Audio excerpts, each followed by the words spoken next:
Hey!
Israel, Ishmael.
uNkulunkulu kanti ababona ukuthi bayalakha ngoba ngemvimbo kaJesu kunabantu abaphiliswa, ngemvimbo kaJesu kunabantu abaphuma kwi-depression, ngemvimbo kaJesu kunabantu abaphuma ezikolotini, ngemvimbo kaJesu kunabantu abathola imisebenzi engconywana noma ba-own izinto ezingconywana babesebenzela abantu abebeyizigwili, kodwa ngale mvimbo kaJesu yakha something kubona.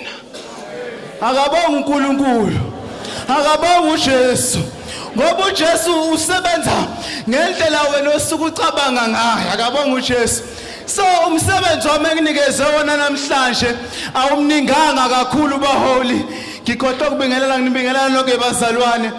Awumninganga kakhulu kuthiwa ngizoshare izwi incwadi nje sofunda amavesi azoba u4 ngizobe sengiqhubeka ngendlela engiqhubeka ngayo ngizothi iqaphu mhlambe 5 minutes incwadi esizoyithola ngokaJohane chapter 11 sizofunda uverse 1 sigcine lapha na kuverse 4 bese mhlambe siyabamba lapha na kuverse 11 akabonga uNkulunkulu ngizoyifunda ngokukhulu ukuphuthuma ngokaJohane chapter 11 soqala ukufunda kuverse 1 sithi sihloko ukuvuswa kukaLazaro verse 1 kwakukhona othile ogulayo uLazaro waseBethania umuzi wakubo kaMaria nodadewabo uMartha uMaria kwakunguye wagcoba inkosi ngamafutha wasula izinyawo zawo ngezinwele zakhe omnewabo uLazaro wayegula ngakho ke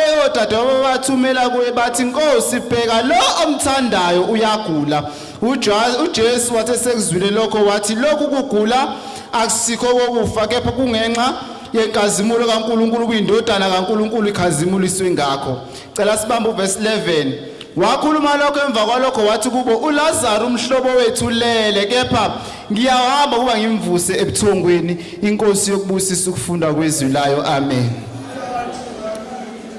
Siyabonga abangcwele angisezoqhubeka kakhulu ngizokhuluma nje kafushane ngezwi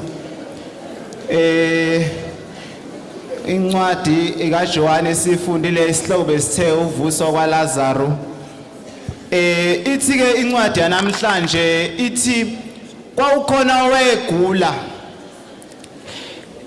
uma egula kodwa obodade wabo basebahamba bayobikela uJesu bathi lo omthandayo uyagula amen uma ngiqhubeka nayo ke ima ngihamba nayo nje incwadi ngiyifunda singibona izinsuku ziqhubeka uJesu enganakho ukuphawula ngokugula kwaLazaro ungemengenakho ukuphawula ngokugula kwaLazaro usetshela abafundi bakhe usethi umhlobo wethu ulele amen umesesho lento yokulala sekuyaringa kimi ukuthi ngale muvo bekuthiwa uyagula kusho ukuthi ngokwabantu lo muntu usefile kodwa uJesu usekhuluma into epositive uthulele abafundi bafikela umqondo ukuthi ulele nje ubuthongo usangavuka kodwa uthi uJesu ngizoya kuye bese ngiyamvusa kulobuthongo abulele bese abacacisela ke esethi no lomthongo abulele ukufa kodwa mina ngizomvusa remember ngoba ubekuthiwa makuthiwa uLazaro uyagula wathi lokho kugula kusikhutho kokufa kodwa ukuthi inkazimulo ukubonela inkazimulo kaNkulunkulu amen kuyenzeka abantu bangene ezimweni kungasikho ukuthi izimo zizobabulala kodwa kuukuthi uNkulunkulu ufuna inkazimulo ngabo ukuze kube nesibonelo ngelinye ilanga noma simi kuleli pulpiti sime ngesibonelo sithi siyamazi ubaba ubani uhambile phambi kaNkulunkulu wahamba kahle izinto zingamhambeli kahle hayi ngoba uNkulunkulu bemsondile ingoba vele befisa ukubonisa inkazimulo yakhe amen akaba uNkulunkulu kunalento engene kubantu abasha kakhulu nami ngiphakathi lapho kusikule age noma sesikhathini sokuthi sishiywa abazali sibancane and then makuqhamuka ubaba oseceleni ethi uyakubonisa bese ethi oh mina ngoba nginabazali amen ayene wena uNkulunkulu bathathile abazali not because uyakuzonda kodwa kunenkazimulo awumele ayibonise ngawe ukuthi ngelinye ilanga uyakhombisa ngawathi ya impela ngabathatha abazali bakhe kodwa nangenza kahle amen amen kunezinto esizimpumelelo esizibambe thina ngenxa yokudlinza kwethu noma ngenxa amazwi siwakhulumayo angenakho ukuphila amen amen uthi uJesu uma ekhuluma nabafundi uthi hayi ngizohamba ngiyomvusa kulobu buthongo abulele usho kumuntu ofile usho kumuntu oseneyinsuku ezu4 ingcwatshiwe kodwa uthulela ubuthongo mina ngizakumvusa. Kunabantu mabethi mabeseyintweni noma besalingwa nje ke bese hamba ewoka athi mina nginebhadi angafuni ukukhuluma ukuphila ngempilo yakhe. Lento edlinzayo iyona ozoyiphila. Iyona into sihamba nayo kuleli Phasika ukuthi lento edlinzayo iyona impela kanye ezakwenzeka. Akabonga uNkulunkulu, akabonga uJesu. uJesu uma ephendula umuntu ukuphendula ngendlela oreacte ngayo. Akabonga uNkulunkulu. Kade besho nje izolo ekseni amazwi ayisikhombisa khona la ethi khona ngiqinisile ngithi kuwe ngiyakuba nawe paradise. Amen. Uthe ubaba umfundisi kade ilanda le ndaba uthe zazimbili izelelesi esinye sasikhuluma ukuthanda kwaso sithi haya usindisi ngani kanye nathi satheli esinye awubani ukuthi yubani lo wasethi kodwa Nkosi ke ngoba mina sengiphanishela into ekhona kodwa wena Jesu ngoba usukhona bewusale wena Nkosi usale usuba nami ke nje ke paradise. uJesu athi ngiqinisile ngizoba nawe ngoba ya reacta positively. Amen. Sengizohlala phansi uthi uma esefikile kuLazaro lithi leli iBhayibheli lami wathi uma efika wathi uphi. Amen. Babeka itori bathi Nkosi kube wena bewukhona ngaba kafanga. Wathi uphi uLazaro. Amen. Bathi Nkosi usesethunene sekuze kwavalwa ngishitshe. Ngoba mase kufika ukuphela komuntu abantu mase beqedile ngawe baze babeke ngishite bavale ukuthi akasekho elisusa sebevalile. Afike kumafohla afika alivule. Amen. Lithi iBhayibheli kubazobancane abazongizwa la. Lithi iBhayibheli akangenanga kodwa wangena. Amen. Akangenanga mzimba wakhe. Kepha athi uJesu ongumoya ukuthi awuthi Lazaro vuka. Elithi iBhayibheli umuntu nje wasekuphele insuku ezi4 weseqala enuka weseqala sokuhamba impukane kwaseqala sekuhamba impethu ngoba umuntu mase kuvalwe yonke into yakhe kuba khona izinto ezakhayo kuyena eziningi ezimqhathela nje ezingafuneki kodwa kuyena kodwa mase kufika uJesu ususa yonke leyo nto wafika wathi ngithi Lazaro vuka Lazaro. Hayi bongakusho nawe namhlanje uthi kuleli Phasika hayi Nkosi angisale sengivuswa kongade sekwakhile kimi angikhathali ukuthi bekwakhe ini kodwa Nkosi mangivuka makube sekuyavuthululeka ngoba uJesu mangena umuntu kulezi zinto ayisukayo kuyena asale umuntu ophilayo. Nokade istawa kwangena uJesu kuyaphela lokho. Aqedwe umfundisi lokho ekugwajisana ngotshwala kuyiqeda uJesu uqobo ngoma agwajisana vele bagwajisana awutshwala saphuza mntanami utshwala awuyisandawo buqeda imali uJesu kuphela usiza umuntu. Amen. uJesu setha sengihlala phansi ukuthi nangu uJesu osiza ngeqiniso. Nangu uJesu osiza ngeqiniso. Uyazazi ukuthi ushoda ngani wena. Angisafuna ukuthi ngize ngikubuze. Abanye bathi ayasisebenzi athi omunye azasho ukuthi ngava lo bani ake ukhuluma ukuphila uthi mangibuya kuleli iPhasika mina sengiyosebenza. Uma ngibuya kuleli iPhasika nanoma ngabe kuneyinsebenzo esayifakwa emzimbeni wami kodwa sengena uJesu ngoba uJesu akahlalelani nento yakhele emzimbeni wami. Jesu ngena kimi wena wakhile emzimbeni wami phuma khuluma into positive.